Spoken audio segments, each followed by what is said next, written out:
I was a bit of a turkey flying with a great tailwind. And then the wind came out of its sails in 2001, 2. There was almost perfect storms of 9/11, the dotcom bang, telecoms, WorldCom, Enron, all of those companies went bust, and we had contractors in there. And literally we lost half of our book over kind of like a few months. And that was kind of, the turkey came out of the sky, and that was pretty damn painful. And we had to shrink down. We actually went into receivership for 12 months, which was very painful. We had directors falling out, disputes. We ended up in the high court, losing. It was pain for a few years, even though there was great joy for the first, about 98, 99, 2000, kind of 4 or 5 years of amazing. You thought everything you touched was going to turn to gold, and it was turning to gold. They used to call me Park Lane Paddy, because I had a flat on Park Lane up at the Park Lane Paddy. Yeah, a balcony overlooking Hyde Park. When the concerts were on, we used to be able to bring a party along, and the 9/11 convertible parked downstairs, and I was just kidding. And Bond Street offices for 60 or 70 people, and then all these other. I was absolutely. My English friend. Oh, here comes Park Lane Paddy. I was living the dream. But it soon, not like everything, but I didn't realize it was going to come and hit me so fast. And I guess people like my mentors and people around me who had been kind of hinting, Brian, you need to maybe slow it down or just be a bit more conservative. I think that I would have done things a lot differently. But so that's we went into receivership, came back out of receivership, then luckily went to MIT. It was sent before we pressed record there to the EO MIT program, the EMP, which is Entrepreneurial Masters program. I met Vern Harnish and the scaling up methodology, and I went and then put that into my business, which allowed me to rebuild and then eventually sell it back in 2018. So it reminds me of, I've kind of had similar conversations with many guests on the show, and 2 things stand out. One is that building a business or building wealth and keeping it are 2 different things. Oh my God. And everyone focuses on how do I build and how do I grow, but how do I keep what I've built? How do I walk away with something or sustain something? Because often they're 2 separate skill sets, which I think is probably what your mentor recognized. You have this tailwind and that, but something different might be required to maintain that for as long as you want, either to sell it or just to maintain it as a business. I think there's two different skills there, which can be hard to recognize. But it is very hard when you're being that successful not to think, I'm just a natural at this. I don't know, humility comes hard. But the other thing that strikes me is that, and so many people look at entrepreneurs and they see the Park Lane Paddy, and they see the Porsche parked, but they look at you in a particular way. But I'm going to say almost every entrepreneur I've ever spoken to, on the podcast or otherwise, tells the hard story as well. Like I've just never known a guy who's gone, I just nailed this and I've cruised for 40 years, and that's just, the hard stories are always there. It's what we learn from, I suppose. But every entrepreneur has them. They do. You're absolutely right. And we don't show that to the external world. A lot of people think everything that we do touch turns to gold. But yeah, I remember on the humility bit, I remember saying to my wife, and this is going to, I need to be more humble. And you know what she said to me? She said, Brian, you've got a lot to be humble about. Well, gosh, we must introduce our wives. Well, you're married, something like that, you do actually kind of rein yourself back in and take a reality check. And, had I been married to her when that was going on, I think it would have been a whole lot different.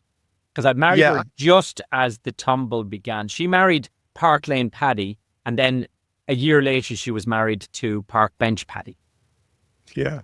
But she's remained married to Brian Keegan. Well, that's when you figure out that you got the right one, because yes, yeah, it's a 50-50, I think, chance that she could have, and So when you became park bench Paddy, I love that. I'm guessing, did she change from the point of view? Was she now encouraging you to, like when you were from the pedestal, she was probably telling you need to be a little more humble. I imagine when you were on the park bench, she was going, "Mate, you've got a whole lot more potential."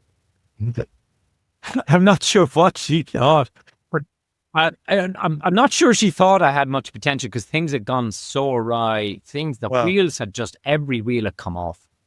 And it had just gone from daylight to darkness almost after our honeymoon. Wow. It was that quick and it went that badly wrong. And, we had a bunch of, we had a property portfolio with the company and everything was gone. Everything was gone within 12 months. And she was also pregnant with our first baby. And we were she was in at the back of the high court watching me as a bad witness because entrepreneurs make shitty witnesses, I can tell you. And watching all of that. So I'm not sure at that point she said, Brian's got potential. I don't think that was in her head. I'll tell you a funny story with you. This is my life. There's a lot of learnings I think every entrepreneur you and I know, I think had a dark moment where they thought, shit, this ain't gonna. I think so. This ain't gonna. Well, I'm not gonna come out of this. And one of our moments was when we decided we were going into receivership, and I was deciding whether I was going to go personally bankrupt. And we were with this fella. Mark was his name. He was East End kind of guy, geezer. He's a real Ebenezer geezer. And Kerry was like 7 or 8 months pregnant, and we were meeting him to hand him off to sign the documents, which we didn't, by the way, sign in the very end. But at that point, we were looking, and we were there he was explaining to us that this is, he said, what's going to happen is you're going to give me the keys to all your assets, and then you don't have to worry about anything. You just I'll take care of it from you. And Kerry was kind of holding everything together and just been through the high court and was like so solid the whole way along because I struggled the whole way through that period. I would literally at one point I punched the wall with anger and fear that she actually was holding me up. And anyway, when this guy was explaining that we were going to lose everything and it would all go into a pot and then the creditors would take it, that or that, she started kind of welling up a bit, and this guy who's had the emotional intelligence of a gnat, I can see, Kerry, you're a bit upset, yeah, Sounds like Del Boy. Right. She says, I'm just a little bit, I'm fine. No, Nick, you don't need to worry about it. You'll worry about what's going to happen because you're losing the properties, you're losing the company, you're losing it. And she said, yeah, just leave. I'm fine. So Kerry said, you don't need to worry about nothing. So I see you're expecting a baby.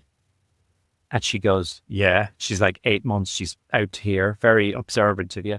Yeah, you don't need to worry about it, nothing. Because you're expecting a baby, you're going to go right to the top of the council house list. Okay, that's encouraging.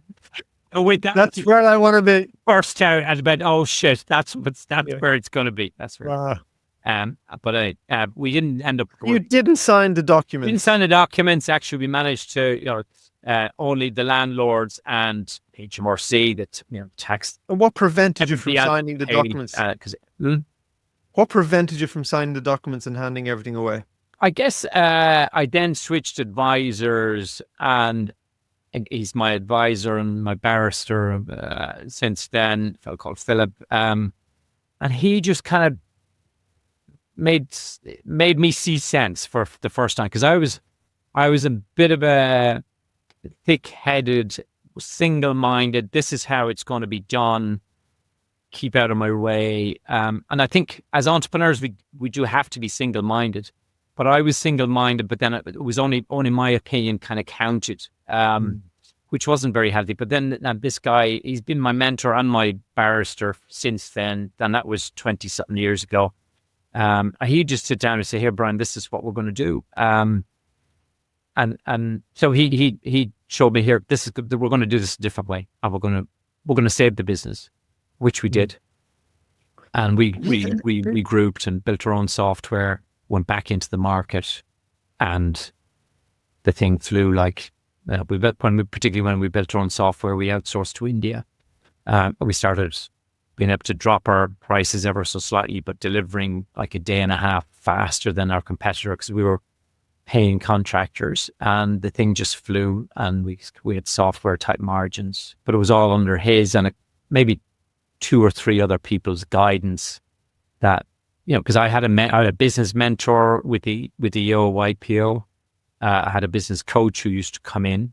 I had a life coach as well. I had a spiritual director. I had 4 people that I would meet once a month at least, probably once a week, some of them, depending on how busy we were, just to keep myself on the straight and narrow, which I didn't have before the wheels came off. And I think that's why it's ever so important to have good counsel. Just anybody, just somebody who you know and trust, and somebody who's been there and done it before you, so that they're not just talking. And do you keep that good counsel now? Absolutely, yeah.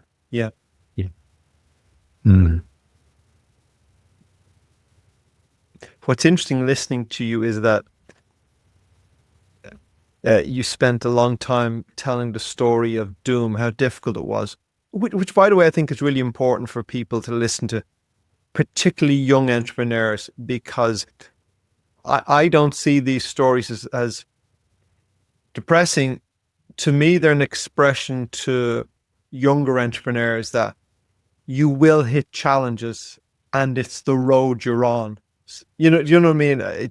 It's. I remember my mother passed away 15 years ago, shortly after I got married, or I can't remember. Maybe it was when we had our first child, saying to me something to the effect that, when you have a baby, it can be really, really difficult on a marriage. It puts a lot of pressure on a marriage. And we'd been married for maybe 4 or 5 years before I had our first child. So an extended honeymoon, and then this baby comes along.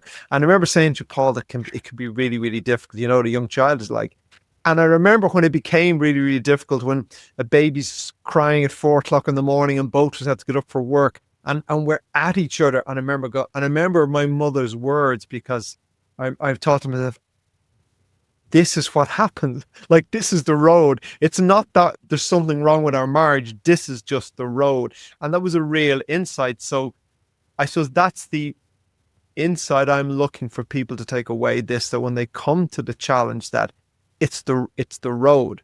But the other side is that then you very quickly said, and we get over it, and the rest was kind of roses.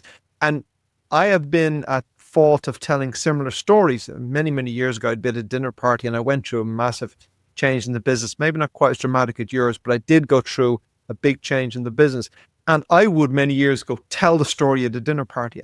And as I'd be telling this great story, my wife would go, whoa.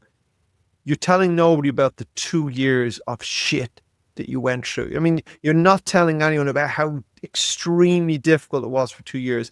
And I'd brush her off and go, yeah.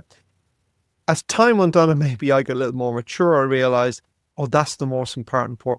That's the key to the story, is that I went through those difficult years, because to come out the other side is often you often have to walk through the challenge to come out the other side. So I'm guessing you didn't actually just snap your fingers and build this great 360 group. I'm guessing that you turned a corner and then climbed a mountain. Yeah, it was a kind of a regrouping exercise, because 360 had existed since 1998. Then we went into receivership in 2002, 2003, actually. And then it started getting going. So it took me a couple of years. Yeah, it didn't. I guess it took a couple of years. It felt like I was in the desert, in the doldrums for a couple of years. And I think I was. But the biggest part for me was meeting this WPO, which is part of YPO, which is a sister group of EO, in this mentorship program. This guy in WPO, he kind of called Robert, we're still in touch today. And then this is 20 years ago plus.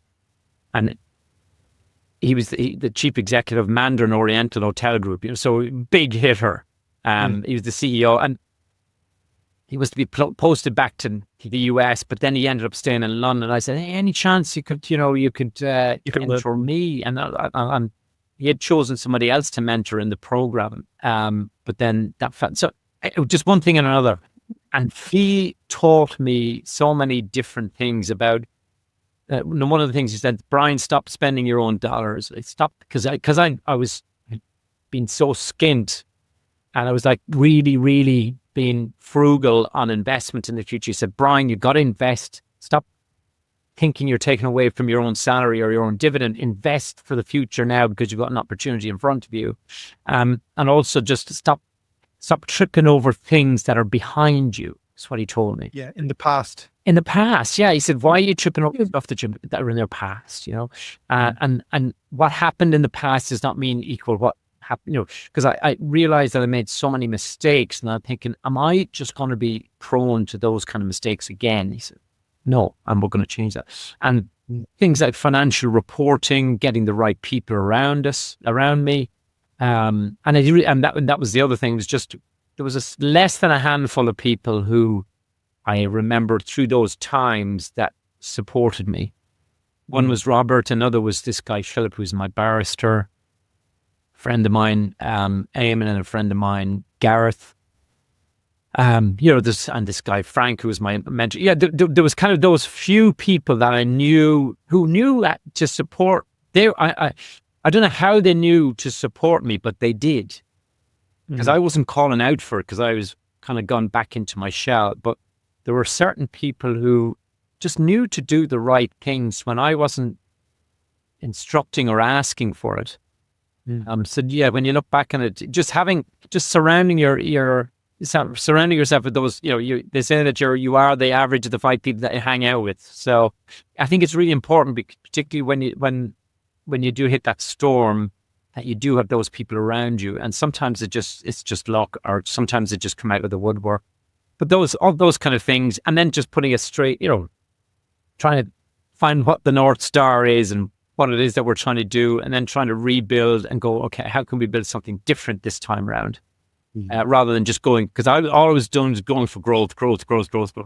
And that served well. But growth for just growth's sake, that whole, revenues for vanity, profits for sanity, cash flow is king, and valuation is emperor, is kind of, it's the full version of that. Is not just looking at the turnover, is looking at your profitability, is looking at your cash flow beneath that, and then is looking at the valuation underneath that and of the company, which I hadn't been looking at all in the previous episode of chapter 1 of building that business.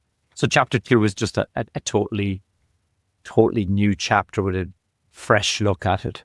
And the MIT program really helped to do that. And that was just good timing as well, 2006. So I was just getting the confidence back, and then went into a group each summer with 60 other entrepreneurs at MIT from all around the world. And all of a sudden it's like, wow, this is how you run a business. Yeah. I think that's the thing, is that you don't know what you don't know. And when we spoke about luck, I don't know what it was before we hit record or not. And luck is a big part of it. And I think you were very fortunate to have those sort of people around you from all aspects of your life that could advise and guide and mentor you. You're very lucky. You were very lucky to have that.